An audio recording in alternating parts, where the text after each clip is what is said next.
that again so I can track you down again, so I can find you again. Sit there. That really hurt. Stop. We've seen what people do when a woman is abused by a man. Stop. Sit there. Stop. Sit there. You look like a psychotic person.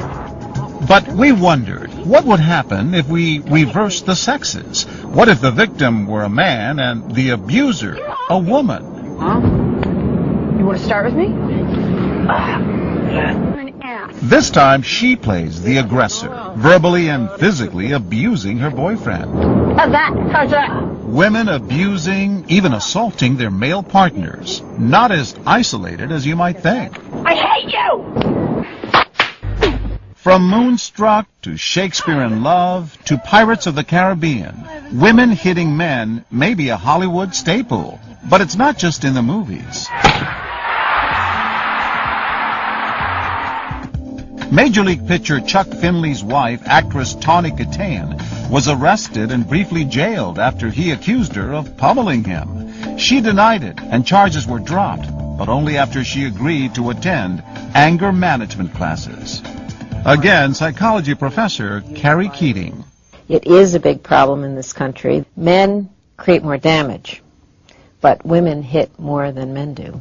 Every year, there are more than 800,000 serious cases of women abusing men. Again, nothing.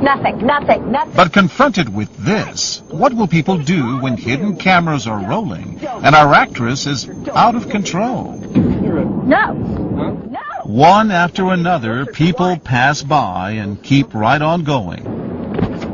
What will this woman do? At first, she seems to ignore the fight, but pauses a few paces down the path to watch. She tells us she didn't think this woman could pose any real physical threat. It didn't look like any harm was being done.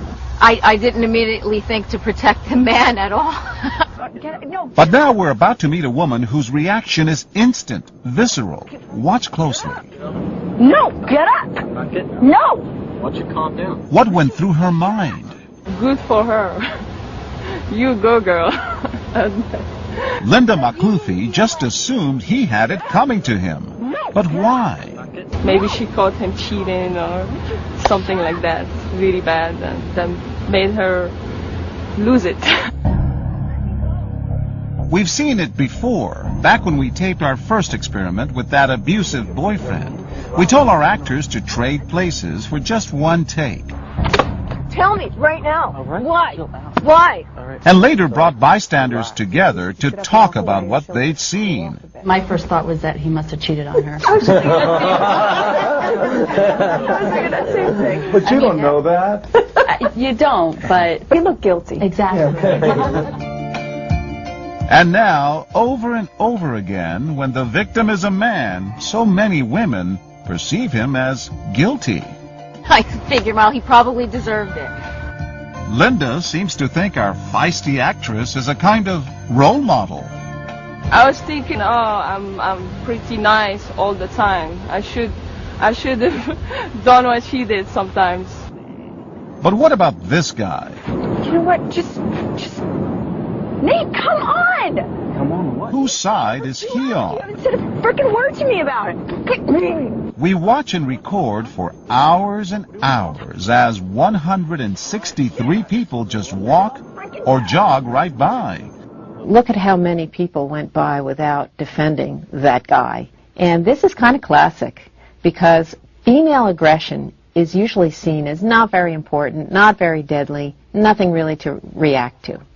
But just maybe things are about to change. Watch these women as they gather at a safe distance and map out a strategy.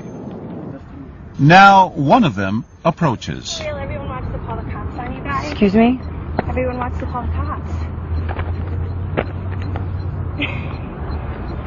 You're not going to say anything? It's actually, like, none of your business, so can you excuse me? Oh, sorry. Well, if you need help, we'll help. But when she retreats, they go at it again. Look at me! Nate! Stop ignoring me! What the? You're not even... Look, Nate! Hello! Hello! And that's all it takes. This woman calls 911. 911, where's your emergency? There's two people fighting on a bench. She's like beating him up. I was wondering if somebody could come just check it out. But what would a cop do when a woman is abusing a man? Self-centered. Hi, guys. Why not call 911? What they would have in there, just having a little tiff. It'd be all right. I find it upsetting. I would find it more upsetting if he were putting his hands on her. If you're wondering why they didn't call 911, well, he's a cop. If it had been the man, Oh, without a doubt. you would have stepped in. Yeah. That's called old-fashioned views. It's a double standard. It is. What can I tell you? I mean, if you're raised the way I was raised, you don't put your hands on them, right? So what should you do if you see something like that? Every individual has to do their own calculus when it comes to whether or not they should step in and help. For these women, the calculus was simple. The physical abuse, the verbal abuse, you shouldn't be hitting one another. I was concerned for both their safety. And these women tell us the fact that the abuser is a woman makes no difference. That is not an answer. What matters is that someone needed help. There's also a risk to not helping. And when we fail to help in a situation, it doesn't make us feel very good about ourselves. I'd rather do the right thing than walk away and go home and regret it.